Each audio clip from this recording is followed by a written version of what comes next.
السلام علیکم ملګرو، دا زما نوی چینل دی. دا چینل سره ضروري سبسکرایب کړئ. نن به تاسو ته زه درښیم چې څنګه مونږه کولی شو چې په اے آی باندې خپل نیم یا خپل ایمیج کریټ کړو، خو په اسانه طریقې سره.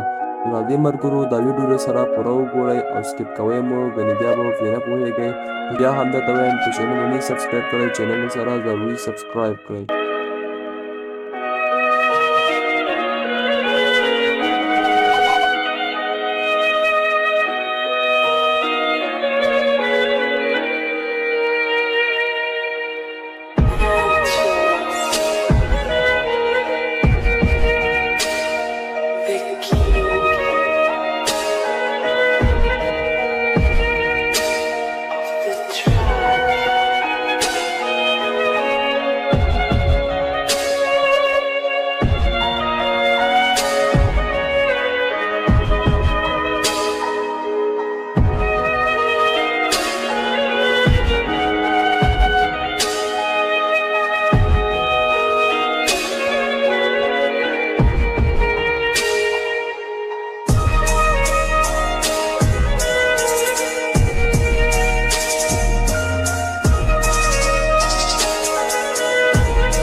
دا ویډیو مو خوښه شوې وي نو چینل سره ضروري سبسکرایب کړئ. په الله مو سپارم.